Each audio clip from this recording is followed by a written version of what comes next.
यत्सङ्कल्पात्तपतितपनो वातिवातसमिते वहने धत्ते धरणिरुदधे लम्भते नैव वेदां सोऽयं श्रीमान् निखिलजगताम् अन्तरात्मावतीर्णो धर्मं रक्षन् दिशतु कुशलम् स्वामिनारायणो नमः।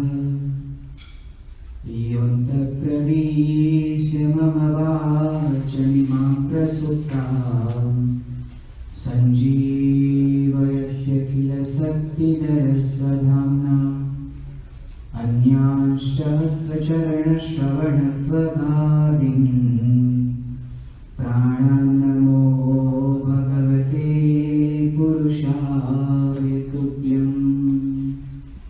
श्री स्वामिनारायण भगवाननी जय। श्री अक्षर पुरुषोत्तम महाराजनी जय। श्री राधा कृष्ण देवनी जय। सियावर रामचंद्र भगवाननी जय। उमापति महादेवनी जय। गुणातीतानंद स्वामी महाराजनी जय। प्रमुख स्वामी महाराजनी जय। महंत स्वामी महाराजनी जय। प्रमुख स्वामी महाराज शताब्दी महोत्सवनी जय। सनातन धर्मनी जय।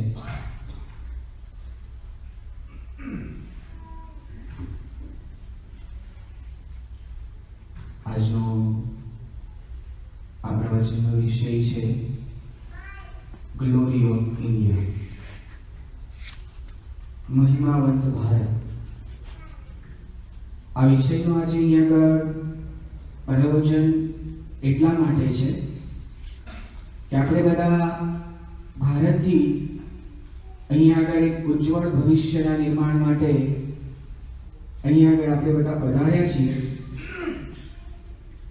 ભારતથી દૂર ભારતીય અસ્મિતા સાથે એક ગૌરવપૂર્ણ સન્માનસભર જીવન જીવવાની જાગૃતિ આપણને પ્રાપ્ત થાય એના માટે કેટલીક નક્કર વાસ્તવિકતાઓથી આજે તમને બધાને માહિતગાર કરવા છે।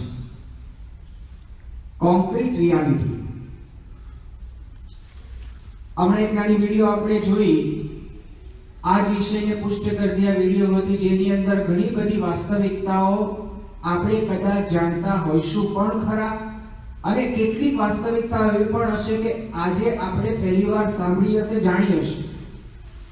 આવું બને છે એટલા માટે કે અત્યારે આપણે જે કે પણ ભારતનો ઇતિહાસ ભણીને આવીએ છીએ અથવા અત્યારે ભારતીય સ્કૂલોની અંદર જે કે પણ ભણાવવામાં આવે છે એ વાસ્તવિક નથી। કેટલું બધું મેનિપ્યુલેશન અત્યારે ભારતના ઇતિહાસ સાથે કરવામાં આવ્યું છે। સાદા શબ્દોમાં કહીએ તો ઇતિહાસ સાથે ચેડા કરવામાં આવે છે। અત્યારે ભારતની સેન્ટ્રલ બોર્ડની સ્કૂલની અંદર પણ અત્યારે ભારતનો ઇતિહાસ હકીકતમાં જે છે એ આજે ભણાવાતો નથી, અને એને જ કારણે આપણે ભારતમાં જન્મ લીધો છે, ભારતના વાતાવરણમાં શ્વાસ લીધો છે, છતાં પણ આપણે એક અસ્મિતા નથી આવતી। હમણાં જ પ્રવક્તાએ વાત કરી કે આપણે સ્કૂલની અંદર લગભગ રોજ પ્રતિજ્ઞા બોલતા હતા, ભારત મારો દેશ છે, બધા ભારતીયો મારા વગેરે વગેરે। એમાં એક પ્રતિજ્ઞા આવતી હતી કે ભારતની સમૃદ્ધિ અને એના વૈવિધ્યસભર વારસાનો મને ગર્વ છે। કેમ આ રોજ બોલાવવામાં આવતું હતું? પરીક્ષા તો એની કોઈ થતી નહોતી, બાકી રોજ રિવિઝન તો જ કરવું પડે ને।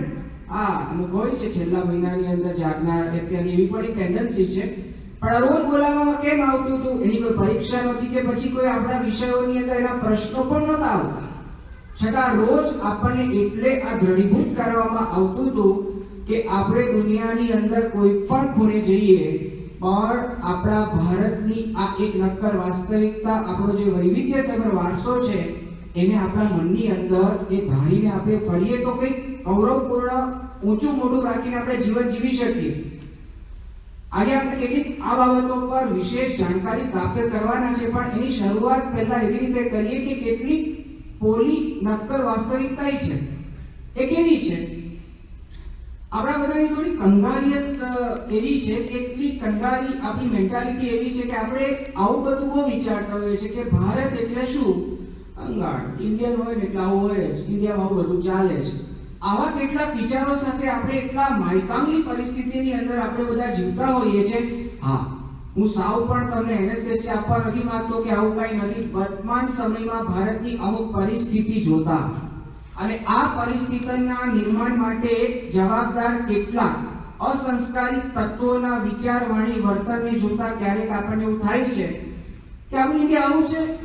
ઘણા એવા પ્રસંગો બને છે. મેં આગળ ઉપર એકવાર કેમ્પસ સભાની અંદર એક પ્રસંગની વાત કરેલી. આજે ઘણા બધા નવા મિત્રો પણ અહીંયા આગળ હશે એટલે ફરીથી હું એક વાત કરું છું. ઘણા સમય પહેલા લાલકૃષ્ણ અડવાણીજીએ પોતાના ભાષણની અંદર આ એક વાત કરેલી. ભારતની અંદર બનેલો આ એક ઐતિહાસિક પ્રસંગ બહુ જૂનો નથી, પરંતુ આ વાસ્તવિક છે. જાપાનના પ્રાઇમ મિનિસ્ટર એકવાર ભારતની મુલાકાતે આવેલા. મુલાકાત કોઈ ઝાઝા દિવસની નહોતી, ફક્ત લગભગ 3 કે 4 દિવસની જ હતી. અને કોણ જાણે કે હવે આ બધા પ્રાઇમ મિનિસ્ટર બધા ભારતમાં આવતા હોય વિદેશમાંથી, અને ભારતની અંદર અમુક સ્થાનોએ લઈ જવાય એવું નક્કી થતું હોય. કોણ નક્કી કરે શું છે એ આપણે કંઈ જાણતા નથી. કોણ જાણે કેમ આ જાપાનના પ્રાઇમ મિનિસ્ટરની મુલાકાત બિહારમાં ગોઠવાઈ. બિહારની પરિસ્થિતિ અત્યારે થોડી સારી છે, થોડી સરકાર બદલાઈ છે, તંત્ર સારું છે. એ સમયની અંદર બહુ અઘરું. બિહારમાં અમે 2003માં સંતો એક યાત્રામાં નીકળેલા. અમે બોધગયા જવાના હતા, ત્યાંથી આગળ કલકત્તા જવું હતું. એ વખતે બિહારની જેમ પરિસ્થિતિ આપણે સાંભળતા હતા કે ત્યાં આગળ બસમાં ગીર્દી હોય, ટ્રેનમાં ઉપર માણસો બેસીને બધા મુસાફરી કરતા હોય અને કાંઈ નક્કી નહીં શું થાય. આવી એક પરિસ્થિતિ હતી. એની અંદર લૂંટફાટ બધું ચાલે. આ પ્રાઇમ મિનિસ્ટરની મુલાકાત ત્યાં આગળ ગોઠવાય. એને જોઈ પરિસ્થિતિ. અને એ ભાઈ એ વખતે એનું ઇન્ટરવ્યુ કોકે લીધું હશે, જે હશે ખબર નથી, પણ એને એવું કીધું કે જો ભારત સરકાર અમને 3 વર્ષ માટે જો આ બિહાર આપી દે તો જાપાન બનાવી દઈએ. આ વાત એ સમયના તત્કાલીન ચીફ મિનિસ્ટરના કાને પહોંચી અને એને પોતાના ભાષણમાં કીધું કે લે, આ 3 વર્ષની વાત કરે છે, જાપાન અમને 3 મહિના આપે ને બિહાર બનાવી દે. આ પરિસ્થિતિ જ્યારે આપણે સાંભળીએ છીએ ને, અને જ્યારે આપણે આવું બધું જોઈએ ને ત્યારે થાય કે ઇન્ડિયન આવું જ હોય. આવું ઘણું બધું બનતું રહે છે. એને કારણે આપણે બધા એવું માની લઈએ છીએ કે આપણા દેશમાં આવું જ બધું, આપણે કંગાળ, આપણામાં કંઈ બધું છે જ નહીં. જો ભારતના કોક ખૂણાની અંદર ક્યાંક આવું કંઈ બનતું હોય, ડઝન્ટ મીન કે ભારત આખું આવું છે. એક હોસ્પિટલની અંદર એક ડોક્ટરના અયોગ્ય વર્તનથી કોઈ ભૂલ દેખાતી હોય, કંઈક એવું અયોગ્ય આચરણ થયું હોય, એનો અર્થ એવો નથી કે આખી હોસ્પિટલ એ ખોટી છે ને એમાં ક્યારે ન જોવું, એમાં કામ કરનારા સ્ટાફ એના કંઈક અસ્મિતાથી કામ ના કરે. આ ખોટી મેન્ટાલિટી છે. એનાથી ભારતની કિંમત આંકી નહીં શકાય. એટલા માટે આજે આપણે ભારતના કેટલાક વાસ્તવિક ઇતિહાસથી માહિતગાર બનવું છે. બહુ સમય પહેલા ઇટાલીના એક ચિંતક, એનું નામ સિસરો, આ વ્યક્તિએ વાત કરી કે જે વ્યક્તિ પોતાના ઇતિહાસને નથી જાણતો એ બાળક રહી જાય છે. કેમ આ બાળક શબ્દ વાપર્યો? કારણ કે બાળક જોડે બે વસ્તુ થાય, એને મૂર્ખ બનાવી શકાય અને એને ગમે ત્યારે દબાવી શકાય. આપણી આ પરિસ્થિતિ છે કે આપણે આપણો એક નક્કર ઇતિહાસ નથી જાણતા અને એને જ કારણે ઇતિહાસ જાણીએ છીએ ને એ પણ પાછો ગેરસમજણ વાળો છે. એને જ કારણે આપણે મૂર્ખ બન્યા કરીએ છીએ અને લોકો આપણને દબાયા કરે છે. એટલા માટે આજે આપણે કેટલુંક સાચું છે તે પણ છે ને જાણવું છે. અને ખરેખર આપણી પરિસ્થિતિ એવી છે કે આપણી પાસે જે છે એ ખરેખર ખબર નથી હોતી. 1960-70 ની વચ્ચે એક પ્રસંગ એવો બનેલો. અબ્દુલ કલામ સાહેબ પોતે ભાભા એટોમિક રિસર્ચ સેન્ટરની અંદર પોતે કામ કરતા હતા. એ વખતે ભારતની અંદર મિસાઇલ બનાવવા માટે એક ધાતુની જરૂરિયાત પડી, જેનું નામ હતું બેરેલિયમ ડાયોફ્રેમ. કદાચ જે સાયન્સના વિદ્યાર્થીઓ છે એને ખબર હશે, હું તો કોમર્સથી છું, મને કોઈ ખબર નથી, પણ આ પ્રસંગ સાંભળ્યો છે. બેરેલિયમ ડાયોફ્રેમ આ એક ધાતુની જરૂરિયાત પડી મિસાઇલ બનાવવા માટે. એક કમિટી રચવામાં આવી જેની અંદર ટી.એન. શેષાન હતા, માધવન નાયર હતા, આ બધા ભારતના બુદ્ધિશાળી વ્યક્તિઓ અને અબ્દુલ કલામ સાહેબ પણ એમાં ઇન્વોલ્વ હતા. તપાસ કરી કે આ ધાતુ ક્યાંથી આપણને પ્રાપ્ત થાય. જો કેવી પરિસ્થિતિ છે.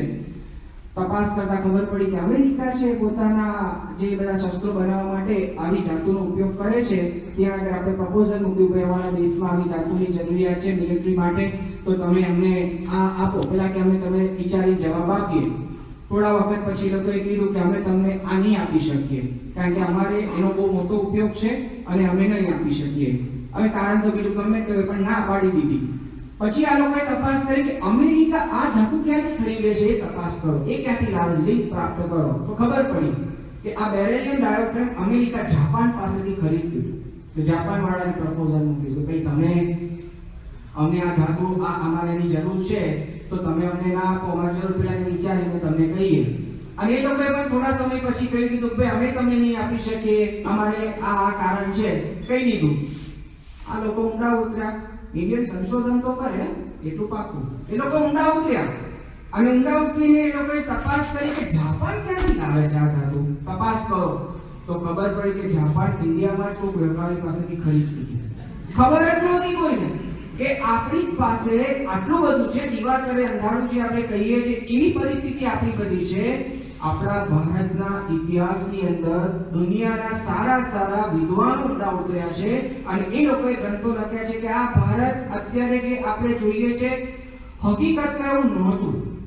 હકીકતમાં આ ભારતની પરિસ્થિતિ નહોતી. આજે આપણે એ પણ સમજવાના છીએ કે અત્યારે કેમ આ પરિસ્થિતિ છે. આગળ આટલું બધું વૈવિધ્યસભર હતું અને અત્યારે આવી કેમ પરિસ્થિતિ છે. જો આપણે બધા આર્થિક એક લાભ માટે વૈભવશાળી આપણું ભવિષ્યનું કોઈ જીવન બને એના માટે ભારતથી અહીંયા આગળ આવ્યા, તમે બધા કંઈ ખોટું કામ કર્યું એવું નથી કહેતા આપણે. ભલે અહીંયા આગળ તમે આવ્યા છે ને ન્યુઝીલેન્ડને સ્ટેપિંગ સ્ટોન બનાવીને બીજા કદાચ દુનિયાની મહાસત્તામાં પણ તમે જવાની ઈચ્છા રાખતા હો ત્યાં જજો, એનો વાંધો નથી. પણ જ્યાં જાઓ ને ત્યારે એટલું મનમાં રાખજો કે આપણો જે વૈવિધ્યસભર વારસો છે અમૂલ્ય છે. દુનિયાની અંદર અત્યારે જે અમુક પ્રકારના સંશોધનો થાય છે, આંખો પોળી થઈ જાય છે, ચોંકી જઈએ છીએ, જુદા થાય કે આપણા વાળાઓ ક્યારે કરશે. આજે એ આંખો ખોલવી છે તમારી કે આવું બધું ભારતની અંદર પહેલા કેટલા બધા પહેલા થઈ ચૂક્યું છે. થોડી ઝાંખી આપણે અહીં આગળ એ આજે પ્રાપ્ત કરી. પણ શરૂઆતમાં એ જ હું ક્લિયર કરી દઉં કે આજે આપણે ભારતના આ ભારતની ભૂમિની જે અસ્મિતાની વાત કરીએ છીએ એમાં આ વિષય ઉપર નથી જવાના કે ભારતની અંદર ભગવાનના અવતારોએ અવતાર ધારણ કર્યો, આ ભૂમિને પસંદ કરી અને લોકોએ શું કામ કર્યું ને એ વિષય ઉપર આપણે નથી જવાના. આજે એ પણ વાત નથી કરવાના કે ભારત એક એવી ભૂમિ છે કે જે ભૂમિની અંદર એ ભૂમિનો મહિમા કહેતા મનુસ્મૃતિ ગ્રંથ, ભારતની અંદર મનુસ્મૃતિ ગ્રંથ બહુ જ પવિત્ર ગ્રંથ છે. એમાં ભારત દેશનો મહિમા કહેતા લખાયું એતત દેશ પ્રસૂતસ્ય સકાશાત અગ્ર જન્મનઃ સ્વમ સ્વમ ચરિતમ શિક્ષેરમ પૃથિવ્યામ સર્વે માનવા. શું કહે છે કે આ ભારત દેશ એવો છે કે એની અંદર જન્મ લેનાર વ્યક્તિ એ દુનિયાના લોકોને ચારિત્રના પાઠ ભણાવવા માટે સક્ષમ થશે ને એવું આજે આપણને દેખાય પણ છે. આ દુનિયાની અંદર કોઈ વ્યક્તિએ અટલ પ્રતિજ્ઞા કરી હોય તો આપણે કહીએ છીએ કે આ માણસે ભીષ્મ પ્રતિજ્ઞા કરી છે. જો ભીષ્મનું વિશેષણ લાગ્યું છે એ ભારતના ભીષ્મથી. આ દુનિયાની અંદર કોઈએ કોઈ મોટો ભોગ સમર્પણ આપ્યો તો કહીએ કે બલિદાન આપ્યું, એ બલિ વિશેષણ એ ભારતની અંદર જન્મેલા વ્યક્તિનું વિશેષણ છે. આ દુનિયાની અંદર કોઈએ મોટો સંયમ પાડ્યો હોય, પરિવારની અંદર રહેવા છતાં પણ જે મર્યાદાથી માણસ સંયમિત જીવન જીવતો હોય, ત્યારે આપણે કહીએ કે આ લક્ષ્મણ જેવો જતી માણસ છે એ લક્ષ્મણ આ ભારત ભૂમિના વ્યક્તિ છે.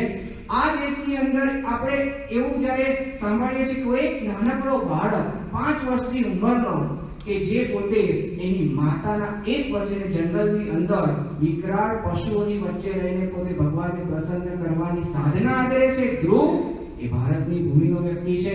આ દુનિયામાં કોઈએ અથાગ પુરુષાર્થ કર્યો તો આપણે બોલીએ છીએ કે આ માણસે ભગીરથ પુરુષાર્થ કર્યો. એ ભગીરથ પણ ભારતનો વતની છે. પણ આજે એની કોઈ વાતો આજે આપણે કરવાના નથી, પરંતુ આજે ભારતની ભવ્ય સમૃદ્ધિની આપણે વાત કરવાના છે. કારણ કે આપણને બધાને એવું લાગે છે કે ભારત છે ત્રીજા વિશ્વનું કન્ટ્રી છે. અત્યારે માઇન્ડવેલ ભારત અત્યારે એમાંથી તો ક્યારનો બહાર નીકળી ગયો છે. થોડા જ સમય પહેલા મારા કાને શબ્દો પડ્યા છે કે અત્યારે એક નવું રેટિંગ આવ્યું છે પર કેપિટા ઇન્કમ પ્રમાણે દુનિયાના 10 સમૃદ્ધ દેશની અંદર અત્યારે ભારત ઓસ્ટ્રેલિયા કરતા પણ એક કદમ આગળ 7મા ક્રમે અત્યારે આવીને ઊભું રહી ગયું છે. આપણને આ વાતની ખબર નથી અને આપણે બધા ખૂબ જુદા વિચારોની અંદર ફરીએ છીએ, છતાં જુદા જુદા અલગ અલગ રેટિંગ પ્રમાણે બધું આ માર્કિંગ થતું હોય છે, એના ક્રાઇટેરિયા હોય છે. પણ લેટેસ્ટ આ એક વાત એ મારા કાને આજે પડેલી છે, હું તમને કરું છું. પણ આજે આપણે એ વિચારવાના છીએ કે શું આપણે આ બધી જે વાતો સંશોધનોની કરીએ છીએ, એજ્યુકેશનની કરીએ છીએ, તો શું ભારતની અંદર કોઈ આવા સંશોધનો પહેલા નહોતા થયા? શું ભારતની અંદર કોઈ આવી એજ્યુકેશન સિસ્ટમ સારી કે કોઈ આમ સારા પ્રકારની વિદ્યા, આમ કહેવાય ને કે એજ્યુકેશનની અંદર અલગ અલગ વિદ્યા શાખાઓ અને એ બધું કંઈ ભારતની અંદર પહેલા કંઈ હતું કે નહીં? શું ભારત પાસે કોઈ આર્થિક ઊંચી અમીરાત હતી કે નહીં? ભારત પાસે પૈસો હતો કે પહેલેથી ભારતનો હાથ તરફ છે આવું કંઈ હતું કે નહીં? થોડું ડોક્યુ આપણે કરીશું ને એટલે ખબર પડશે કે કેવી પ્રકારની પરિસ્થિતિ છે. દુનિયાના બહુ જ બુદ્ધિશાળી લોકોએ ભારતના ઇતિહાસને નોંધ્યો છે અને એવા વિદેશના લોકોના એ નોંધપોથીની અંદર ભારતના વાસ્તવિક ઇતિહાસ નોંધાયા છે. જોતા આપણી આંખો ખુલી જશે. કદાચ આપણને અમુક પ્રકારની શંકાઓથી આપણા લોકો ઉપર કદાચ શંકા થાય ને વિશ્વાસ થાય, પણ અમુક વિદેશના લોકો કે જે લોકો જ્યાં સુધી ભારતમાં પગ નથી મૂકતા ત્યાં સુધી ભારત માટે ગમે તેમ કરતા, પણ ભારતમાં આવે અને ભારતનો જ્યારે આ એક સમૃદ્ધિપૂર્ણ વારસો જોવે, પરિસ્થિતિ જોવે અને પોતે પોતાની નોંધમાં ટપકાવે અને ગ્રંથમાં ગ્રંથિત કરે તો માનવું પડે કે નહીં? એક આવી છે કેટલીક વાસ્તવિકતા આપણે કેટલાક વિદ્વાનોની જે કંઈ પણ નોંધાયેલી છે આપણે સાંભળીએ. એક ઇતિહાસકાર ટીવી મેકોલે આ વ્યક્તિ 17 વર્ષ સુધી અંગ્રેજ અધિકારી આ વ્યક્તિએ પોતે, અને એ 17 વર્ષ સુધી ભારતની અંદર એને બધા ખૂણા એ ફરી નાખ્યા, ઉત્તર દક્ષિણ પૂર્વ પશ્ચિમ. અને આ વ્યક્તિ 2 ફેબ્રુઆરી 1835 ના દિવસે ઇંગ્લેન્ડની પાર્લામેન્ટમાં ભારતનું જે વર્ણન કરે છે, હું આખું નથી વાત કરવાનો, થોડા આપણે અમુક મુદ્દા લઈએ છીએ. આ મેકોલે એવું વર્ણન કરે છે કે હું ભારતની અંદર 17 વર્ષ સુધી ફર્યો, મેં ચોર જોયો નથી, ગરીબ જોયો નથી.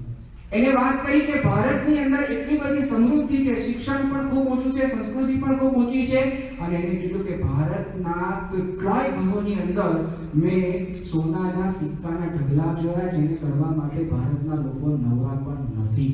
આ એને વાત ત્યાં કરેલી છે. ફ્રાન્સવા પિરાટ કરીને એક ઇતિહાસકાર 1711 ની અંદર લખે છે કે ભારતની અંદર 36 પ્રકારના ઉદ્યોગો એ સમયની અંદર હતા, અને જે કે પણ વસ્તુઓ હતી એ પણ કળા કારીગરીથી ભરપૂર હતી, એક્સપોર્ટ થતી હતી અને સસ્તા ભાવે દુનિયાની માર્કેટની અંદર આ બધી વસ્તુઓ વેચાતી હતી.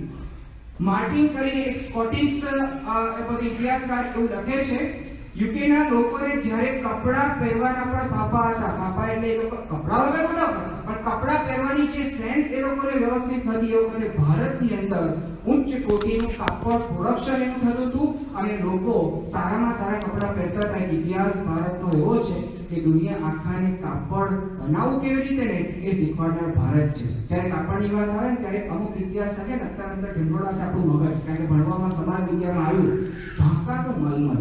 આ આપણને બહુ યાદ હશે. જ્યારે આપણે ભણતા હતા સ્કૂલમાં, આમ સમાજ વિદ્યા છે બોરિંગ સબ્જેક્ટ લાગે, આમ કંટાળો આવે, કારણ કે એના 3 પેલા વિભાગ પડી જાય, ઇતિહાસ, નાગરિક શાસ્ત્ર અને ભૂગોળ. ક્યાં દુનિયા ફરી છે આપણે ભૂગોળ જોવાનું, પણ હવે ભણવું પડે આવે. અને પછી અઘરું એટલું બધું આપણને લાગે, નાગરિક શાસ્ત્ર એવા કાયદા ને બધું સાંભળવાનું નામ છે તે, અને ઇતિહાસમાં છે ને બધાને બહુ નથી રસ હોતો. આજે આપણે આ અમુક ઝાંકી કરીને આપણે અસ્મિતા આપણે પ્રત્યેના માટે આપણી વાત કરીએ છીએ, પણ આ ઢાકાનું મલમલ દુનિયા આખાની અંદર કેટલું ફેમસ હતું. તો એ સમયની અંદર પર્શિયાનો એક રાજદૂત, પર્શિયન રાજદૂત ભારત આવેલો અને પોતાના સુલતાન માટે એ પોતે ગિફ્ટ લઈ ગયો, અને ત્યાં આગળ દરબારની અંદર પેલા સુલતાન એને ગિફ્ટની અંદર એક નારિયેળ આપી, શ્રીફળ. દરબારની અંદર ભારતમાંથી લાવી નારિયેળ લાવ્યો, ખબર પડે છે કે નહીં? અને પણ એ વ્યક્તિએ જ્યારે એના સુલતાનને નારિયેળ આપ્યું, પેલું શ્રીફળ આપ્યું, અને શ્રીફળની ઉપરની ચોટલી વાળો ભાગ ઊંચો કર્યો, એની અંદર 900 ફૂટનું ઢાકાનું મલમલ આટલા શ્રીફળમાં સમાઈ ગયેલું હતું. હવે આપણને આ કઈ પ્રકારનું વણાટનું પ્રક્રિયા તે વખતે થતી હશે? ઢાકાનું મલમલ આટલું લાંબુ એક સામાન્ય વીંટીમાંથી પસાર થઈ શકે એ પ્રકારના કાપડનો ઉદ્યોગ આપણા ભારતની અંદર એ સમયની અંદર એ થતો હતો. આપણને એક ઇતિહાસ એક પ્રાપ્ત થાય છે કે ઈસવીસન 1840 સુધી દુનિયાના કુલ ઉત્પાદનની અંદર ભારતનું ઉત્પાદન કેટલું હતું? 43% ઉત્પાદન હતું. અને દુનિયાની અંદર જે કે પણ એક્સપોર્ટ થતું હતું એની અંદર ભારતનું એક્સપોર્ટ એ વખતે 33% હતું. અને ભારતની આવક, દુનિયાની જે કે પણ આવક હતી એની અંદર ભારતનો જે કે પણ આવકનો ભાગ હતો 27%. જે સમયે યુકે અને યુએસ ની એક્સપોર્ટ અને ઇમ્પોર્ટ કેટલી હતી? 3 થી 4% એ એક્સપોર્ટ ઇમ્પોર્ટ હતી. એ સમયે ભારતની આ પરિસ્થિતિ હતી. હવે આપણે જોઈએ તો ભારતની અંદર એક જે આ વિભાગો છે એની અંદર કેટલી ઊંચાઈ હતી? Steel technology. ભારતની અંદર સ્ટીલ ટેકનોલોજીની અંદર કેટલું ઊંચું સંશોધન થયું છે. એ વખતે કહેવાતું ભારતનું લોખંડ દુનિયામાં સર્વશ્રેષ્ઠ એ કહેવાતું હતું. એનો ઉત્તમ નમૂનો તમે લગભગ જોયો હશે દિલ્હીનો લોહ સ્તંભ, જેનું પહેલા નામ હતું ગરુડ સ્તંભ, અને દિલ્હીમાં નહોતો, મથુરાના એક વિષ્ણુ મંદિરની અંદર હતો. અને ઈસવીસન પૂર્વે 1050 ની સાલમાં આનંદનાથ કરીને એક રાજા હતા, અને એને આ ગરુડ સ્તંભને મથુરામાંથી ઉંચકી અને દિલ્હીની અંદર એને એક મૂક્યો. પણ આ લોહ સ્તંભ જે બનાવેલો છે 61 ફૂટ ઊંચો આ લોહ સ્તંભ છે, જેનું વજન 6096 કિલોગ્રામ છે. અને આ લોહ સ્તંભ એ પોતે ત્યાં દિલ્હીમાં છે. આ લોહ સ્તંભ બનાવતા 115 દિવસ થયા હતા, 120 કારીગર હતા. અને તમને જાણીને આશ્ચર્ય થશે કે આટલા મોટા લોહ સ્તંભમાં એક પણ જગ્યાએ કોઈ પણ સાંધો નથી. અને 1961 ની સાલમાં વૈજ્ઞાનિકોએ એની ઉપર રાસાયણિક પ્રક્રિયા કરીને એ લોકોએ તપાસ કરી કે આનું લોખંડ અત્યારે કેટલું શુદ્ધ છે. તો 1961 ની અંદર જ્યારે આ રિસર્ચ કર્યું ત્યારે આ લોખંડની ગુણવત્તા 98.98% હતી. કાટ જ નથી લાગ્યો એને. આટલું ઊંચું લોખંડ ભારતનું એ વખતે હતું. અને એ સમયની અંદર એવું કહેવાતું કે ભારતની અંદર દુનિયામાં ભારત એક એવો દેશ હતો કે જે એ લોખંડના વહાણો બનાવવાનું એને શરૂ કર્યું, સ્ટીમર. એ વખતે લોખંડના જહાજો ભારત બનાવતું હતું. અને આની નોંધ ઈસવીસન 1811 માં ફ્રાન્સના એક પ્રવાસી બોલ્ઝર એને લીધેલી. એને કીધું કે હું આ સમયમાં ભારત ગયો ત્યારે ભારતમાં એક વર્ષની અંદર 300 જેટલા એ સ્ટીમર લોખંડના બનતા હતા. અને આ એવા સ્ટીમર કે જેને 80 વર્ષ સુધી કોઈ પણ રિપેરિંગ કામ લોખંડ સંબંધી ના આવે, એને કાટ જ ના લાગે. આ પ્રકારનું લોખંડ એ સમયની અંદર ભારતનો તો આ વહાણો પણ કેટલા, એનું વજન 1,22,693 ટનના જહાજો એ સમયની અંદર બને છે. 18મી સદીની વાત ચાલે છે. ભારત લોખંડની દુનિયામાં આટલું બધું કાર્ય એ થતું હતું. હવે જ્યારે આ સ્ટીમરની વાત આવી ત્યારે વચ્ચે વાસ્કો દી ગામા યાદ આવી જાય છે. આપણે બધા ઇતિહાસ એવો વિકિકો સાંભળીએ છીએ કે વાસ્કો દી ગામા હતો ને એને ભારત આવવાનો રસ્તો શોધ્યો. આવું આગળ ઉપર ઘણાએ સાંભળ્યું હશે ને. પણ ભારતનો એક પુરાતત્વ વિજ્ઞાની કે જેને પદ્મશ્રી એવોર્ડ પ્રાપ્ત થયો છે. ભારતના 4 એવોર્ડ બહુ મોટા કહેવાય. એમાં પદ્મશ્રી એવોર્ડ રાષ્ટ્રપતિ આપે છે. આ Padmashri award winner doctor Vishnu Shridhar Wakankar Marathi માણસ લાગે છે. આ વ્યક્તિને ઈચ્છા છે કે સંશોધન કરીએ, કારણ કે ભારતનો જો આટલો મોટો વેપાર દરિયાઈ માર્ગે જહાજો દ્વારા ચાલતો હોય તો આ વ્યક્તિ એવો દાવો કરે છે કે હું ભારતનો રસ્તો મેં શોધ્યો. તો તપાસ કરી ઇંગ્લેન્ડ ગયો આ વ્યક્તિ, આ વિષ્ણુ શ્રીધર. અને એની ઇંગ્લેન્ડની બધી લાઇબ્રેરી ઓફ ફેમિલી એમાં વાસ્કો દી ગામાની એક ડાયરી એને પ્રાપ્ત થઈ. અને એ ડાયરીની અંદર વાસ્કો દી ગામાએ પોતે નોંધ્યું છે કે હું પોતે નીકળેલો બરાબર સંશોધન કરવા માટે ભારતને કરતા હું આફ્રિકાની અંદર ઝંઝીબાર બંદરે પહોંચ્યો. અને મેં મારું વહાણ ત્યાં અંદર લાંગર્યું. અને એ જ વખતે ત્યાં આગળ મારા કરતા 3 ગણું મોટું એક વહાણ લઈને એક વેપારી ત્યાં આગળ આવ્યો. અને મેં એને જોયો. મને બહુ આશ્ચર્ય થયું કે મારા કરતા આટલું મોટું વહાણ લઈને કોઈ આવે છે, કઈ જગ્યાનો માણસ છે. તો ત્યાં આગળ મેં એક અંગ્રેજી ભાષા દ્વારા તપાસ કરી કે આ વ્યક્તિ કોણ છે. તો એ વ્યક્તિ ભારતનો એક ગુજરાતી વેપારી જેનું નામ હતું ચંદન. એ ત્યાં આગળ વેપાર કરવા માટે આવેલો. શેનો વેપાર કરતો હતો? લાકડા અને તેજાબ, આ બધા મરી મસાલા, એનો વેપાર કરવા માટે આ માણસ ઝંઝીબાર એ પોતે આવેલો. અને જ્યારે વાસ્કો દી ગામાને ખબર પડી કે આ વ્યક્તિ ઇન્ડિયાથી આવ્યો છે, આ ચંદનને એને પૂછ્યું કે મારે ભારત આવવું છે. એને કીધું કે બસ કાલે પાછો નીકળવાનો, મારી પાછળ આવો. એની પાછળ વાસ્કો દી ગામા જઈ અને ભારતમાં વૈશાલે પહોંચ્યો છે. માનતા નહીં કે જાતે બધું સંશોધન કર્યું છે. આ પણ ઇતિહાસની અંદર બહુ વાસ્તવિક રીતે એ નોંધાયેલું છે. આપણને ખબર નથી, આપણે બધા કીધું એટલે સાંભળી લીધું. અને બધાની પાસે ઉતારવાનો ટાઈમ નથી, કારણ કે અહીંયા આગળ ટાઈમ હોય તો ત્યાંથી કિલો ટાઈમ જતો રહે. એ આપણે ચાઇના. તો આ વ્યક્તિઓ જો સંશોધન કરીને એ લોકો પાછું આ કરનારા દુનિયામાં છે કે જેથી આપણને કઈ અસ્મિતા છે. તો જો આ એક પરિસ્થિતિ હતી. આપણા ભારતની અંદર વિમાન વિજ્ઞાન કેટલું ઊંચું હતું. દરિયાની મુસાફરીની વાત સાંભળી, પણ વિમાન વિજ્ઞાન અદ્ભુત હતું. હમણાં અહીં આગળ આપણે વાત સાંભળી વિડીયોની અંદર ભારદ્વાજ ઋષિની વાત આવી. ભારતના એક બહુ જ મહાન ભારદ્વાજ ઋષિ થયા કે જેને યંત્ર સર્વસ્વ નામનો એક ગ્રંથ લખ્યો છે. તમને ખરેખર આશ્ચર્ય થશે કે આપણા ઋષિ મુનિઓએ આ કેટલું સંશોધન કરેલું છે, કેટલા આગળ પહોંચેલા બધા છે. આપણે કે પહોંચેલી માયા છે એવું છે. જબરદસ્ત આ લોકોએ સંશોધન કર્યું છે. ભારદ્વાજ ઋષિએ યંત્ર સર્વસ્વ નામનો એક ગ્રંથ લખ્યો છે અને એની અંદર વૈમાનિક સૂત્ર નામનું એક પ્રકરણ છે, જેની અંદર એને વિમાન કેવી રીતે બનાવવું, વિમાન કેવી રીતે ચલાવવું એની બધી માહિતી લખી છે. 32 પ્રકારની જુદી જુદી એને જુદા જુદા રહસ્ય વિમાન ચલાવવાના લખેલા છે. આ ગ્રંથની અંદર ક્યાં સુધી લખાયું છે કે વિમાન માટે કયું પતરું વાપરવું, પછી એક દેશમાંથી બીજા દેશમાં જવા માટે એટલે કે ડોમેસ્ટિક એરલાઇન, એક શહેરમાંથી બીજા શહેરમાં ડોમેસ્ટિક, એક દેશમાંથી બીજા દેશમાં ઇન્ટરનેશનલ, અને એક ગ્રહ પરથી બીજા ગ્રહ ઉપર જવા માટે કેટલા ઝડપનું વિમાન હોવું જોઈએ, આ બધું એને લખ્યું છે. આની આગળ પાછું શું લખ્યું છે કે આ વિમાન ચલાવતા હતા પણ વિમાનની સાથે સાથે એ સમયની અંદર દૂરબીન, વાયરલેસ જેવું કંઈક હતું તો એવી કળાઓ ને એવા યંત્રો શોધેલા. તંદર લખેલું છે અપરોક્ષ કળા કરીને એક કળા વિકસેલી હતી કે જેના દ્વારા જ્યારે આકાશમાં વિમાન હોય ત્યારે એ વિમાનની નજીક કોઈક બીજું આવતું હોય વાહન તો એ ખબર પડી જાય એવું હતું. એ પ્રકારનું એવું યંત્ર એ લોકોએ ડેવલપ કરેલું. પછી હતું સૌદામિની કળા. આ જે કળા દ્વારા એક યંત્ર એવું કામ કરતું હતું, શબ્દગ્રાહક યંત્ર, કે બીજા વિમાનની અંદર બેઠેલા પેસેન્જર સાથે વાત કરી શકાય, સાની ભાષામાં વાયરલેસ, આવું એક યંત્ર હતું. પછી હતું રૂપાકર્ષણ યંત્ર. આ બધું આપણે ગ્રંથોમાં લખેલું છે કે જેની અંદર બીજા વિમાનની અંદર કઈ વસ્તુઓ છે એ પણ જોઈ શકાય, કેમેરા. આ બધું આપણા ઋષિમુનિએ એ સમયની અંદર આપી દીધેલું છે. અને આ ગ્રંથના નામ સહિત એટલા માટે આપણે કહીએ છીએ કે આ બધું ટાઢાપોરના ગપ્પા નથી. ત્યાં નવા સ્વામી આયા અને આઈના કે નવું સંભળાઈ ગયા. આ ગપ્પા ટાઢાપોરના નથી, હું નામ સાથે એટલા માટે કહું છું. અને આ બધા ગ્રંથો આજે પણ આપણા ભારતની લાઇબ્રેરીઓની અંદર સચવાયેલા છે અને એનો હું તમને ચોખ્ખા એડ્રેસ સાથે વાત કરું છું. હવે આ જે ભારદ્વાજ ઋષિએ જે કંઈ પણ આ વિમાનની વાત લખેલી ને, તો રાઈટ બ્રધર્સે એ નહોતું જોયું, પણ ભારતના એક વ્યક્તિએ જ આનો પ્રયોગ કર્યો. મુંબઈનો એક વ્યક્તિ શિવાજી તાલપુરે, અને વિચાર થયો કે ભાઈ આ લોકો આવું લખ્યું છે તો આપણે બનાવી ઉડાડીએ. તો આ વ્યક્તિએ પ્રયત્ન કર્યો, ચોપાટી ઉપર ભેલ પકોડી ખાવાનું મૂકીને અને વિમાન ઉડાડ્યું. 500 ફૂટ વિમાન એને ઉડાડ્યું. ભારદ્વાજ ઋષિના આ ગ્રંથમાંથી વાંચી એને પ્રયોગ કર્યો. 500 ફૂટ એનું વિમાન ઉડ્યું ને એ જોવા માટે ઇતિહાસમાં નોંધાયું છે કે વડોદરાના સયાજીરાવ ગાયકવાડ ત્રીજા અને બીજા કેટલાક વિદ્વાનો ત્યાં હાજર હતા. અંગ્રેજ સરકારે એની નોંધ પણ લીધેલી, પણ એને પ્રમોટ ના કર્યો કારણ કે ભારત ગુલામ હતું. રાઈટ બ્રધર્સ પછી આવ્યા છે. આપણને એમ કે આ લોકોએ જ આ કર્યું છે, પણ જો આ એક આખો એક ઇતિહાસ છે. રોકેટ વિજ્ઞાન આપણું કેવું હતું, રોકેટ બાબતના હું આજે અવકાશમાં એ રોકેટ વાત નતો, યુદ્ધમાં ચાલે એ રોકેટ પહેલા વાપરનાર ભારત છે. એનો ઇતિહાસ એવો છે કે અબ્દુલ કલામ સાહેબ નાસાના ડાયરેક્ટરની ઓફિસમાં ગયા.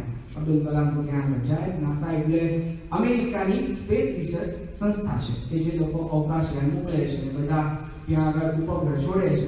નાસાના ડાયરેક્ટરની ઓફિસની અંદર અબ્દુલ કલામે એક ફોટો જોઈને દંગ રહી ગયા. ફોટો હતો ભારતના ટીપુ સુલતાનના યુદ્ધનો ફોટો હતો અને એ યુદ્ધની આ ફોટો ત્યાં મૂકેલો. અબ્દુલ કલામ સાહેબ પૂછે કે કેમ આ ફોટો અહીં મૂક્યો છે? તેને કીધું કે યુદ્ધની અંદર સૌથી પહેલા રોકેટ લોન્ચરનો ઉપયોગ કરનાર ભારતીયો હતા અને ટીપુ સુલતાનના યુદ્ધની અંદર આ ઉપયોગ થયેલો. હવે આની નોંધ કેવી રીતે લેવાયેલી છે? તો આ ટીપુ સુલતાનના યુદ્ધની વાત છે તે બ્રિટિશ વૈજ્ઞાનિક સર બર્નાર્ડ લોરેલ કરીને એક પુસ્તક લખ્યું છે, the origins and international economics of space exploration. એમાં એને પોતે જણાવ્યું કે ટીપુ સુલતાને જે રોકેટનો ઉપયોગ કરેલો એનો અભ્યાસ કરીને વિલિયમ કોંગ્રેવે 1805માં નવું રોકેટ બનાવેલું. જો બેઝ તો આ જ શરૂઆત આપણા ત્યાંથી થયેલી છે. જો એનું સંશોધન કરેલું છે આપણા લોકોએ અને એ લોકો વાપરતા હતા. સ્થાપત્ય વિજ્ઞાન આપણું કેટલું અદ્ભુત છે. જ્યારે આ સ્થાપત્ય એટલે આર્કિટેક્ચર, જ્યારે આર્કિટેક્ચર સબ્જેક્ટ આવે એટલે આપણું મન ઇટાલી અને રોમમાં જલ્દી પહોંચી જાય, ફ્રાન્સમાં. કારણ કે ત્યાં માઇકલ એન્જેલો અને એ લોકોએ બધા જે બનાવેલા સ્થાપત્ય બેનમૂન છે. આપણે એની ના જરાય નથી કહેતા, અદ્ભુત છે. લોકો જોવા જાય છે, એની પાસેથી ખસતા નથી, ફોટા પાડ કરે છે અને એ લોકો સેલ્ફી લઈને લોકો થાકતા નથી. આ બધું સાચી જ વાત છે, આપણે ના નથી કહેતા, પણ આપણા સ્થાપત્યની અસ્મિતા આપણને છે કે નહીં મિત્રો? આપણે ત્યાં આગળ કદાચ તમે નામ સાંભળ્યું હોય તો અજંતા ઇલોરા. આ બંને છે જુદી જગ્યા. ઘણા બોલે કે અજંતા ઇલોરા ફરવા દો. અજંતા ઇલોરા તો છે મોટું 100-150 કિલોમીટરનું અંતર છે. અજંતા એક જુદી વસ્તુ છે, એમાં ગુફાઓ છે, ગુફાઓના ભીંતચિત્રો છે. અજંતાની વાત નથી કરવા માંગતો, પણ આ ઇલોરાનું જે કૈલાસ મંદિર છે એ દુનિયાની અંદર સ્થાપત્યનો ઉત્કૃષ્ટ નમૂનો છે. તમે વિચાર કરજો કે આ મંદિર બન્યું છે કેવી રીતે. સામાન્ય રીતે કોઈ પણ બિલ્ડિંગ બને તો પાયાથી એની શરૂઆત થાય. એ તો સમજી શકીએ કે એમાં કદાચ કોઈ સિવિલ લાઈન ના હોય કે સામાન્ય માણસને ખબર પડે, મામાને ખબર પડે, બિચારા મજૂર માણસને, તો એ નીચેથી જ ઉપર બિલ્ડિંગ બને. આ બિલ્ડિંગ એવી રીતે નથી બન્યું. આ બિલ્ડિંગ જુદી રીતે બન્યું. મંદિર છે કૈલાસ મંદિર કે જે 150 ફૂટ ઊંચા પર્વત ઉપરથી કોતરકામ શરૂ કર્યું છે અને આડેધડ થયું પાછું. બધું બેલેન્સ છે. એની અંદર જે કે પણ બધા મંદિરો છે, અલગ અલગ હાથીઓ છે, એનું બહુ જ બેલેન્સ કોતરકામ થયું છે. 150 વર્ષ સુધી આ મંદિરનું કોતરકામ ચાલુ. 6 પેઢીઓ એમાં નીકળી ગઈ છે. ઇતિહાસ એવું કહે છે કે 2 પેઢીએ તો ખાલી આ મંદિર કેવી રીતે બનાવવું એનો વિચાર થયો. ત્યારે જ આવું બન્યું. એમને આડેધડ કાર કોતરે તો કઈ ના થાય. એ ઘણીવાર સ્કૂલની અંદર તો ચિત્રકામનો વિષય હોય અને પછી કે શિક્ષક એ ગાય દોરો તો કેટલાની ગાય નીચે લખવું પડે કે આ ગાય છે. આ એવા નહોતા આપણા બધા સ્થાપત્યકારો કે જેની અંદર લખવું પડે કે આવું છે. 2 પેઢી તો વિચારમાં નીકળી ગઈ છે કે આ કેવી રીતે કરશું. અને એ મંદિર કે ત્યાં આગળ જે બનેલું છે, તમે વિચાર કરો, ભારતની અંદર સ્થાપત્યનો આ એક નમૂનો નથી, પણ આપણે ત્યાં આગળ જે બધા બંદર તો લોથલ બંદર ભાવનગર રોડ ઉપર લોથલ આવેલું છે. આ લોથલ બંદર ઈસુ કરતા 2500 વર્ષ પૂર્વે બનેલું આ બંદર છે, જેની અંદર બધી જ પ્રકારની વ્યવસ્થાઓ એ સમય હતી. વહાણ આવે, રામની કેવી રીતે માલ સામાન ઉતરે કરે, આવા કેટલા નગરો આપણે ત્યાં આગળ બનેલા છે જે પાછળથી નીકળ્યા. ખંભાતના અખાતની અંદર એક સંશોધન થયું થોડા વર્ષો પહેલા. 5000 વર્ષ જૂનું એક નગર પ્રાપ્ત થયું. એ નગરની અદ્ભુત રચના હતી. એ નગરની અંદર જે એક આખો અદ્ભુત મોટો કુંડ હતો, એ કુંડ આપણે એના ઉપરથી જ આપણે દિલ્હી અક્ષરધામની અંદર જે વોટર શોપના જોયો એનો આખો કુંડ એ જ રેપ્લિકા જેવો જ બનેલો છે. સંતોએ સંશોધન કરી બનાવેલું છે. આવી અદ્ભુત વ્યવસ્થાઓવાળા તો નગર આપણે ત્યાં આગળ બનેલા હતા. આપણું સ્થાપત્ય વિજ્ઞાન, શિક્ષણ ક્ષેત્રથી ભારત બન્યું કે નહીં તો તમારી આંખો કદાચ પોળી થઈ જાય તો નવાય નહીં. પણ આ દુનિયાને યુનિવર્સિટીનો કોન્સેપ્ટ આપનાર ભારત છે. કારણ કે તમે જુઓ કે ઈસવીસન પૂર્વે 700 ની અંદર ભારતની અંદર પહેલી, દુનિયાની અંદર સમગ્ર દુનિયામાં પહેલી યુનિવર્સિટી બની તક્ષશિલા. આ તક્ષશિલા અત્યારે પાકિસ્તાનના એટલે નષ્ટ છે, પાકિસ્તાનના ટેરિટરીમાં આવે છે. પણ આ તક્ષશિલા ઈસવીસન પૂર્વે 700 ની અંદર બનેલી છે. પણ એ વખતે આ યુનિવર્સિટીની અંદર ભણવા આવવા માટે વિદ્યાર્થીઓ પડાપડી કરતા. ક્યાંથી આવતા વિદ્યાર્થીઓ? તો બેબીલોન, પછી ગ્રીસ, સિરિયા, ચાઇના અને આરબ દેશોમાંથી આ બધા વિદ્યાર્થીઓ આવતા હતા. અને કહેવાય છે કે આ તક્ષશિલા આ યુનિવર્સિટીમાં 64 જેટલી અલગ અલગ ફેકલ્ટીઓ હતી. કઈ કઈ હતી? એક તો વેદ, સંસ્કૃત તો હોય, પછી હતું ભાષા, લેંગ્વેજ, પછી વ્યાકરણ, ગ્રામર. એના વિદ્વાનો ત્યાં આગળ ભણાવતા હતા. એક ફેકલ્ટી છે ને એમાં ડિટેલિંગ થતું હોય ત્યારે એની અંદર લોકો એક પ્રાપ્ત કરી શકે. પછી તત્વજ્ઞાન, ફિલોસોફી, આયુર્વેદ, હર્બલ, શસ્ત્રક્રિયા, મેડિસિન, શસ્ત્રવિદ્યા. ફરક છે. શસ્ત્રક્રિયા એટલે મેડિસિન, શસ્ત્રવિદ્યા એટલે કે આ લડાઈના સાધનો છે એ કેવી રીતે બનાવવાને એ પણ ત્યાં શીખવવામાં આવતું હતું. પછી રાજવિદ્યા, પોલિટિક્સ, યુદ્ધ વિદ્યા, કેવી રીતે યુદ્ધ કરવું, આડેધડ ચડી ના બેસવું પણ વ્યવસ્થિત રીતે યુદ્ધ કરવું ને એ પણ એક શીખવાનું હોય છે. આ આખું બધું દિલ્હી અક્ષરધામની અંદર બોટરાઇટ પ્રદર્શન આપણું છે. 10 જ મિનિટની અંદર ભારતનો 10,000 વર્ષ જૂનો આ વૈવિધ્યસભર, અસ્મિતાપૂર્ણ, ગૌરવપૂર્ણ ઇતિહાસ એટલો અદ્ભુત રીતે ત્યાં વર્ણવેલો છે. કદાચ કોઈ ન ગયા હોય તો હવે જ્યારે ઇન્ડિયાની અંદર આપણે જઈએ પાછા તે વખતે એકવાર જવું જોઈએ દિલ્હી અક્ષરધામની અંદર કે જ્યાંથી આપણને આ ખબર પડે. આ યુદ્ધ વિદ્યા, ખગોળશાસ્ત્ર, અવકાશ વિજ્ઞાન એ પણ શીખવાડો. વાણિજ્ય, મેનેજમેન્ટ, ભવિષ્ય વિદ્યા, આ જો આ પણ ત્યાં જ્યોતિષશાસ્ત્ર એ પણ શીખવાડો. દસ્તાવેજી વિદ્યા, ડોક્યુમેન્ટેશન કેવી રીતે કરવું, કાગળિયા કેવી રીતે મેન્ટેન કરવા, ફાઇલિંગ કેવી રીતે કરવા, દસ્તાવેજી વિદ્યા છે. આપણને તો ખબર જ નથી પડતી કે કેવી રીતે હોય છે. ઘણાના ટેબલ વખાર જેવા હોય, આમ તેમ બધું પડેલું હોય. આ દસ્તાવેજી વિદ્યા દુનિયાના કોઈ યુનિવર્સિટીમાં સાંભળી નથી આપણે કે આ કેવી રીતે કરવું. તો એ છે સંગીત, નૃત્ય અને છુપા ખજાનાને શોધવાની કળા. ચોરી માટે નહીં, આ યાદ રાખવાનું. પણ ક્રાઇમ બ્યુરો જેવું કે એ કામ પણ આ કેવી રીતે કરી શકે એની વિદ્યાઓ આપણે ત્યાં આગળ એ હતી. તક્ષશિલાની અંદર 16 વર્ષે પ્રવેશ મળતો અને એ વખતે એ યુનિવર્સિટીમાં 10,500 વિદ્યાર્થીઓ ભણી શકે એવી વ્યવસ્થા હતી. આ તક્ષશિલાનો અસ્ત થયો અને નવી વિદ્યાપીઠ નાલંદા જે અત્યારે પણ નષ્ટ છે, પણ પાટા આપણે બિહારની અંદર પટનાથી 90 કિલોમીટર દૂર ઉપર આનું લોકેશન છે. આ નાલંદા એ પણ બહુ અદ્ભુત વિદ્યાલય હતું. 300 થી વધુ તો વ્યાખ્યાન ખંડો આ નાલંદા વિદ્યાપીઠની અંદર હતા. એની લાઇબ્રેરી 9 માળની 3 બિલ્ડિંગ વાળી તો લાઇબ્રેરી હતી અને એવું કહેવાય છે કે એની અંદર દર 10 વ્યક્તિએ 3 ને પ્રવેશ મળતો. 70% તો નિરાશ થઈને ત્યાંથી પાછા જતા. અને એ વખતે ઇન્ડોનેશિયા, ચાઇના, જાપાન આ બધી જગ્યાએ ત્યાં નાલંદામાં ભણવા માટે બધા આવતા. ચીનનો એક પ્રવાસી યુએન સંઘ એનું ઘણું બધું નામ આપણે સાંભળીએ છીએ, ઇતિહાસમાં ભણવામાં આવે છે. એને નોંધેલું કે જ્યારે ભારત આવ્યો ત્યારે એને કીધું કે આ નાલંદાની અંદર 10,000 વિદ્યાર્થીઓ એ સમયે ભણતા હતા અને 2,000 પ્રાધ્યાપકો એટલે કે શિક્ષકો એ વખતે આ વિદ્યાલયની અંદર એ પોતે ભણાવતા હતા. આ તો આપણી આખી યુનિવર્સિટીની વાત. એની અંદર અલગ અલગ વિદ્યાશાખાઓમાંથી એક આપણે લઈએ કે સ્વાસ્થ્ય વિજ્ઞાન આપણું કેવું હતું, મેડિકલ સાયન્સમાં આપણે શું સંશોધનો કર્યા છે, આપણા ઋષિમુનિએ શું કામ કર્યું છે. તો અહીંયા આગળ વિડીયોની અંદર 2 નામ આવ્યા, મહર્ષિ ચરક અને મહર્ષિ સુશ્રુત. સુશ્રુત છે ને બોલવામાં આપણે આમ સિસોટીઓ વાગી જાય છે, સુશ્રુત બોલતાય ના હોય ઘણા. પણ આ 2 મહર્ષિઓએ જે ભારતની અંદર સંશોધન આપ્યું છે, મેડિકલ સાયન્સ આખું દુનિયામાં એની પાછળ એને અનુસરે છે. તમે જો ક્યાં સુધીનો વિચાર કરો, રાજા દશરથ મૃત્યુ પામે અને એ વખતે રામ અને લક્ષ્મણ તો જંગલમાં હતા. ભરતને શત્રુઘ્ન રહ્યા, મોટો ભરત એના મામાને ત્યાં આગળ હતો. દશરથના અગ્નિ સંસ્કાર કરવાના હતા તો બોલાવો તો પડે, તો દૂતો મોકલ્યા. એ દૂત જે હતા એ સંદેશો લઈને એને જતા 8 દિવસ થયા, ભરતને લઈને આવતા 8 દિવસ થયા, 16 દિવસ થયા. ત્યાં સુધી દશરથના શબને શેમાં રાખેલું? તો એ વખતના ઋષિ મુનિએ એક પ્રકારનું એવું અદ્ભુત તેલ વિકસાવેલું કે એની અંદર દશરથની બોડીને ત્યાં આગળ 16 દિવસ સુધી રાખવું મળી. તેલને કારણે ખાલી મોઢું થોડું પીળું કરેલું, બાકી દશરથના આખા શરીરમાં કોઈ વિકાર પણ ઉત્પન્ન થયો નહોતો. આ આપણા ભારતના સ્વાસ્થ્ય વિજ્ઞાનની ભેટ. આ આટલું ત્યાં સુધી આપણે બધા પહોંચેલા હતા. આપણને નવા સંશોધનોથી લાગે યુએસએ ક્લોનિંગ થી ટેસ્ટ ટ્યુબ બેબીની વાત કરીને આપણને ઓવાલમાં હવે તમને વાત કરીએ મહાભારતની અંદર આ થયેલું છે. 5000 વર્ષ પૂર્વે મહાભારતના આદિ પર્વમાં નોંધાયેલી વાત છે કે આ ખરેખર જો કેવી રીતે થયેલું બનેલું. કેવું કે ગાંધારી ને ગર્ભ હતો, પ્રેગ્નન્ટ હતા. 2 વર્ષ સુધી પ્રેગ્નન્સી રહી પણ ગાંધારીને સંતાન પ્રાપ્તિ નહોતી થતી. છેવટે કંટાળીને એને ગર્ભપાત કરાવ્યો. એ વખતે વ્યાસજી એ પોતે હસ્તિનાપુરની અંદર હતા અને એ વખતે એને જ્યારે ગર્ભપાત થયો ત્યારે એક માંસની પેશી બહાર નીકળી પણ લોખંડ જેવી હતી. તો વ્યાસજીએ શું કર્યું? એને એક ત્યાં આગળ વ્યાસજીએ એને દવાથી થોડું સુરક્ષિત કર્યું અને એક ઠંડા કુંડની અંદર થોડા સમય માટે રાખી દવાથી સુરક્ષિત કરી અને એ જે માંસની પેશી હતી એના 100 ભાગ કર્યા અને 100 અલગ અલગ ઘીના ગુંદ કર્યા.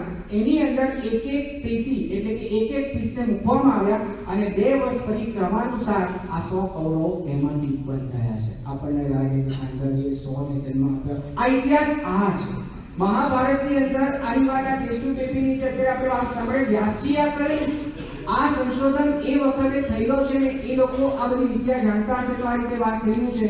થોડા વર્ષો પૂર્વે ઇંગ્લેન્ડની અંદર એવું થયું કે સર્જર જે બધા સર્જર હતા એની એસોસિએશન એ લોકોએ કેલેન્ડર બહાર પાડવાનું નક્કી કર્યું અને એ લોકોએ દુનિયાના શ્રેષ્ઠ સર્જનોના ફોટા એની અંદર મૂકવાના નક્કી કર્યા. પણ ભાઈઓ તમને જાણીને આનંદ થશે, ગૌરવ થશે કે એ કેલેન્ડરની અંદર સૌથી પહેલો ફોટો આ સર્જનોએ જો કોઈનો મૂક્યો હોય તે મહર્ષિ સુશ્રુતનો મૂકેલો છે કે જેને આ પૃથ્વી પર સૌથી પહેલા પ્લાસ્ટિક સર્જરીની શરૂઆત કરી છે.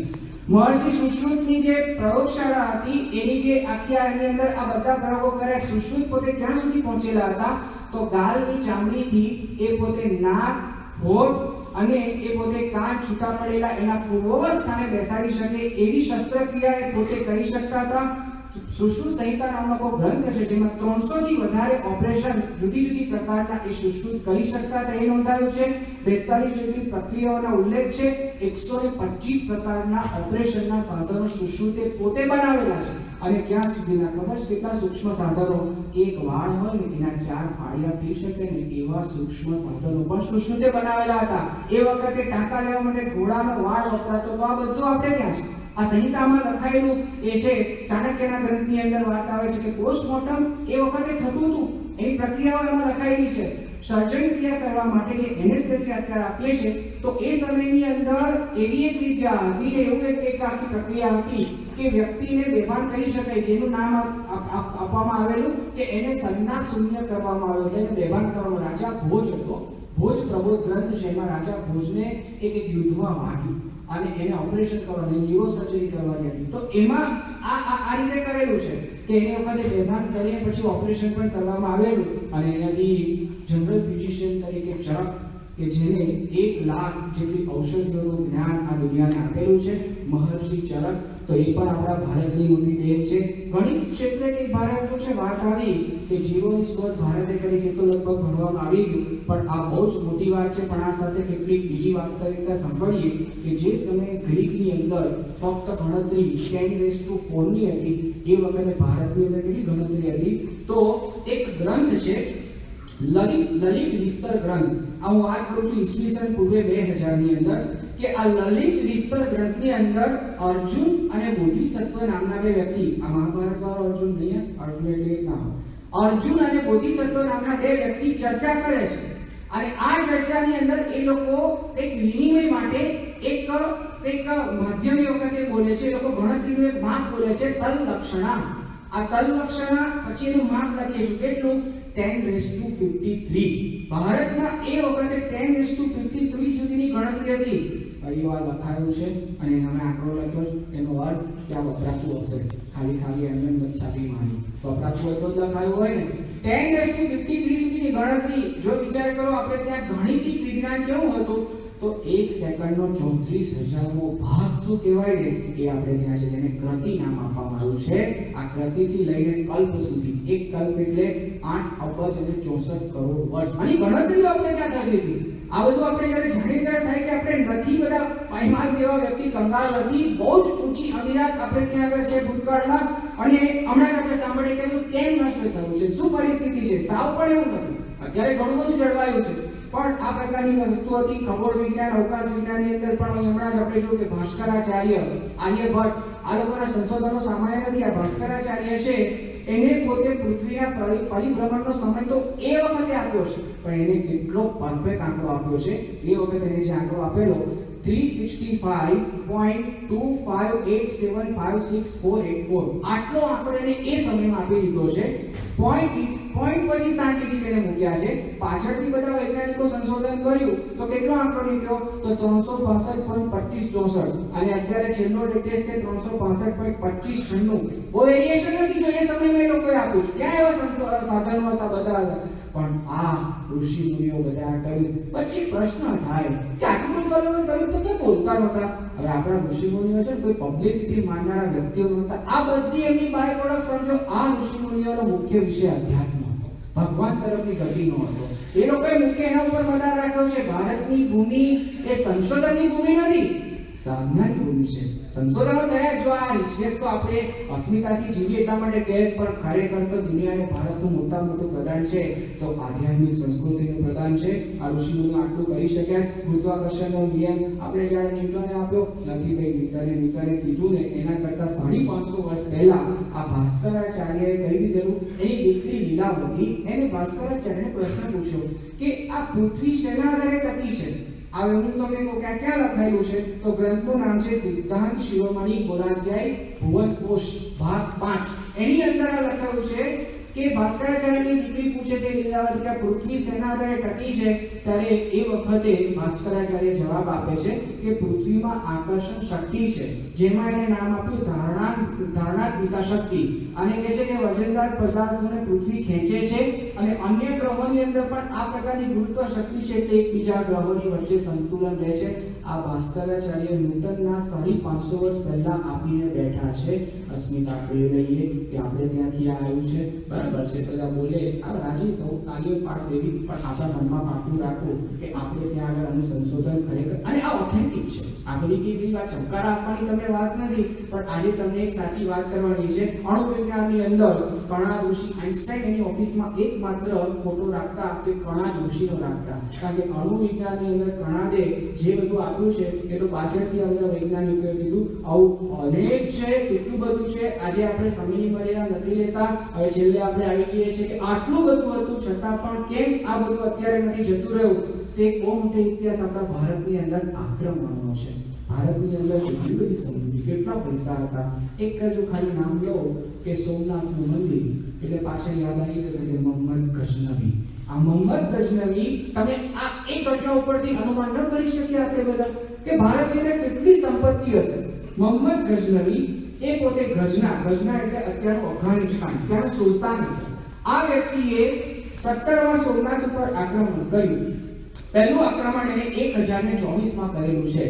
આ વ્યક્તિએ ભારતની અંદર આક્રમણ કર્યું. ગઝનાથી સોમનાથનું અંતર 1580 કિલોમીટર છે. આ વ્યક્તિ જેટલી વાર આક્રમણ કરવા આવ્યો 1,05,000 સૈનિક સાથે આવ્યો અને ઇતિહાસ એવું નોંધે છે કે એના સૈન્યની અંદર 30,000 ઊંટ ઉપર તો ખાલી એનું રસોડું હતું, સૈન્યનું રસોડું. અને આ માણસ જ્યારે પણ સોમનાથ લૂંટવા આવ્યો છે ત્યારે 700 ઊંટ ઉપર સોના, ચાંદી, જવેરાત ને હીરા લઈને માણસ ગયો છે. કેટલી વીકનેસ હશે? હવે સોમનાથનું મંદિર આટલું બધું આમ રીચ હતું તો માણસો કેટલા રીચ હશે? ઉદાહરણ, મંદિરમાં આપણે જઈએ છે તો મંદિરની અંદર દાન પેટી હોય, ડોનેશન હોય, પછી આરતી આવે ત્યારે આપણે કંઈક મૂકીએ અથવા તો ભેટ લખાઈએ તો મંદિરમાં આપણે ક્યારેક પણ ભેટ વસ્તુ કંઈક મૂકતા હોઈએ તો બાકીમાં જેટલા મૂકી દઈએ. ક્યારેક ભેટ આવી ગયો, કોઈ કીધું એ બરાબર છે, રાજી બધું મૂકી દઈએ છીએ આપણે કે ડોનેશનમાં આજે ભગવાનભાઈ આખું બધું એટલું છે મૂકી દઈએ, કાર્ડ આખું મૂકી ત્યાં જઈએ છીએ તો એમાંથી આટલા આપણા $101 આપજો, પાછું બધું નથી મૂકતા. તો આ સોમનાથના મંદિરનો જે વૈભવ છે, જેની સંપત્તિ છે, તો લોકો કંગાળથી સોમનાથ ત્યાંથી બેઠા હશે. લોકો પાસે કેટલું બધું પડેલું હતું અને સોમનાથ આટલું એ પોતે એ વૈભવશાળી કહેતા કે આટલું સમૃદ્ધિવાળું મંદિર એ પોતે હતું.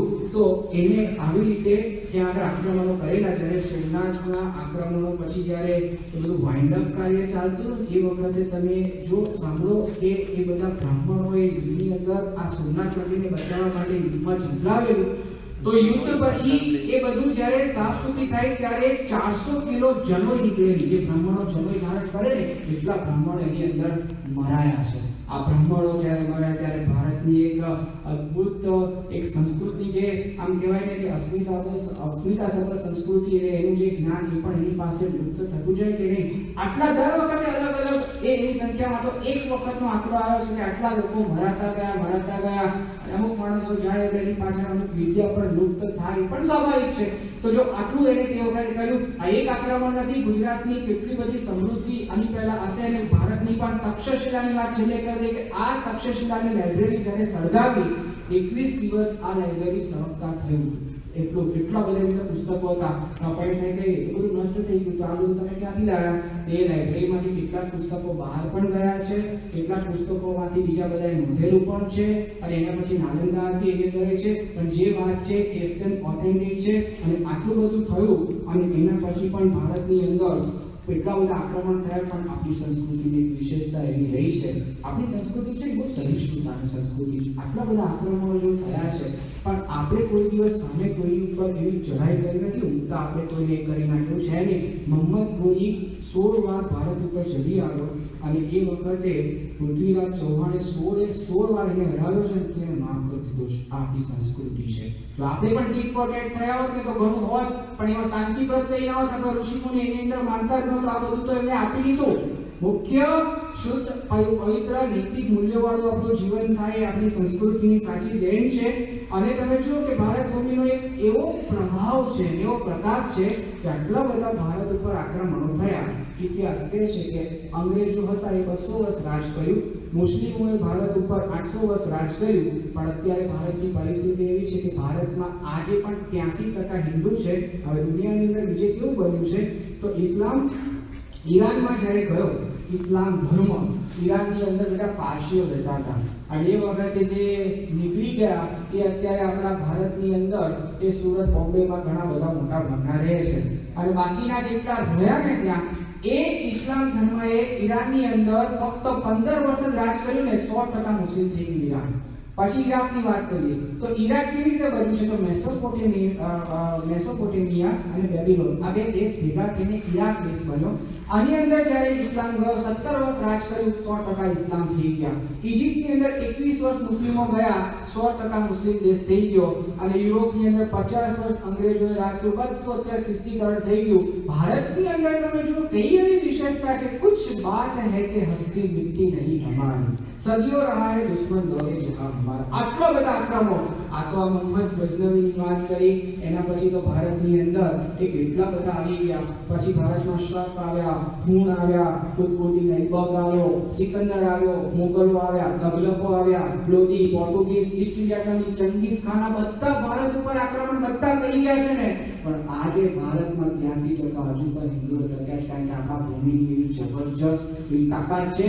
અને આપણે જો એ તાકાતને હજુ આપણે એ વધારી શકીએ, આપણી અસ્મિતાએ બનાવી રાખીએ, જો આ બધાની ઉપર થોડો મદાર હોય ને તો બધું થાય. પણ આ જે કે પણ આજે ટક્યું છે, છેલ્લે આપણે પૂર્ણ કરતા વાત કરીએ, જે કે પણ આજે પણ ટક્યું છે અને ગૌરવપૂર્ણ ઇતિહાસ આજે અર્પણ છે. આટલું દૂર પણ આપણને જાગૃતતા રાખવાનું કાર્ય જો તે પણ કરવું હોય ને તો આપણી સંસ્કૃતિના શાસ્ત્રો, મંદિરો અને સંતો, ઋષિમુનિઓએ આ કામ કર્યું છે. ભારતની અંદર સરકાર ટકાવી રાખવાનું કામ કરેલું છે, ભગવાનમાં વિશ્વાસ ટકાવી રાખવાનું કામ કર્યું છે. આ બધા સંશોધનો કરેલા, બળી ગયા લોકોની કોઈ ચિંતા નહોતી. મુખ્ય આ વસ્તુ છે, જો આને ભેટ આપેલી છે અને એ જ ઋષિ પરંપરા, સંત પરંપરાની અંદર સ્વામી મહારાજ જેવા સંત, ભારતની ભૂમિ એ ક્રમશઃ એની અંદર સંત, મહાન સંતો આવતા રહ્યા છે. પ્રમુખ સ્વામી મહારાજે આ જ બહુ મોટી સેવા એ સમગ્ર વિશ્વની અંદર ભારતની પણ કરેલી છે. ભારતીય સંસ્કૃતિનો પ્રચાર પ્રસાર એમના દ્વારા જે થયો છે અને એક જનૂનથી તો ક્યાં કશું થયું છે, એમને તો એક આપણી સાચી અસ્મિતાને હિન્દુ ધર્મની અંદર શાંતિનો સાચો રાજમાર્ગ છે, માણસના જીવનના સાચા સમાધાન છે.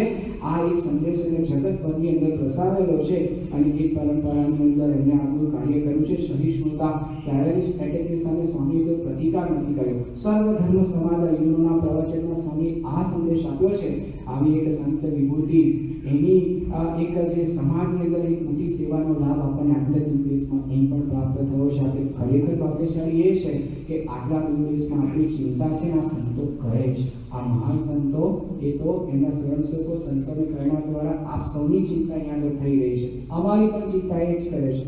તો એ ચિંતા એમને કરી શકે, ખરેખર એમના બહુ આભારી છે, બહુ મોટો ઉપકાર છે. આજના દિવસે અંતે ભગવાન સ્વામિનારાયણ, તમામ દેવો અવતારો અને ગુરુ હરિ પ્રમુખ સ્વામી મહારાજ, એ પોતે હમણાં જ દોઢ મહિના પહેલા જ એમનો દેહ વિલય થયો, પોતે અંતર્ધાન થયા અને અક્ષરધામ નિવાસી પોતે થયા. પણ એમને જ પોતે એમના સ્થાને એ ગુરુ પરંપરાની અંદર પરમ પૂજ્ય મહંત સ્વામી મહારાજ જેઓ પોતે ગયા વર્ષે અહીંયા આગળ ન્યુઝીલેન્ડ, ઓસ્ટ્રેલિયા ખાતે પણ મિશન પોતે કરી ગયા છે અને એ પરંપરા આપતા ગયા છે. તો એમને ચિંતા કરી. અત્યારે આપણી હવે ચિંતા આગળ ઉપર કોણ કરશે એવો વિચાર નથી, કારણ કે આપણા ભારતની અંદર સંતો આવતા રહેશે અને એની ચિંતા થતી રહેશે. પણ આપણા તરફથી એટલું તો થાય ને કે આ બધું થોડું આપણે જાણીએ, કરીએ, ઊંડા ઉતરીએ, જે કંઈ આપણે સાંભળ્યું એને આપણે અંતરમાં ધારીએ ને તો આટલા દૂર દેશની અંદર એ છે ને આપણે આમ ગૌરવપૂર્ણ કોલર ઊંચા રાખીને કંપાસકોટીવાળી વાત જ નથી કરતા, પણ આપણે ગૌરવપૂર્ણ ઊંચું મોટું રાખીને એ આપણે જીવી શકીએ અને કોઈ પણ પ્રકારના આ ભોગભૂમિના કુસંગોથી આપણે બચી શકીએ. અમુક પ્રકારનું અભિમાન છે ને સારું હોય છે, આપણા દેશની અસ્મિતાનું જે અભિમાન છે ને સારું છે કે જેનાથી ખોટી રીતે આપણે બચી જઈએ છીએ અને ખોટી જગ્યાએ આપણે ભરાઈ ના છીએ, દબાઈ ના છીએ, આપણા મનમાં હોવું જોઈએ.